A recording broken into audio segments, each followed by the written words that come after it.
In this video, I will show you how to add an email signature. Ang signature po ay text na nasa dulo ng inyong email. Usually, ang nilalagay po dito ay pangalan ng teacher, title or position, pangalan ng school, at contact details. Para mag-add ng email signature sa Gmail, click on the gear icon on the upper right-hand side corner.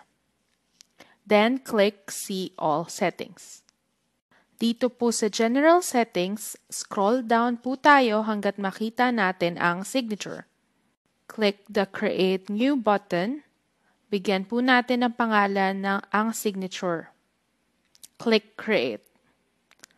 Dito po sa text box, ilalagay po ninyo ang inyong pangalan, title or designation, department, name ng school, and contact details. Then, you can change the font style, font size. Pwede rin i-bold, italicize, underline, or palitan ang color ng text. Maaari din po kayong mag-upload ng picture like your school logo. Dito sa Signature Defaults, pwede po kayo mamili kung anong default signature ang gagamitin ni Google for new emails use and on reply or forward use.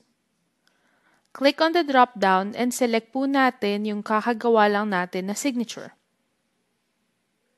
Then, make sure po na naka-check ang checkbox sa Insert Signature Before Quoted Text. Ibig sabihin po ng checkbox na ito ay pag nag-reply po kayo sa email, unang lalabas ang signature nyo bago po ang message na nireplyan nyo.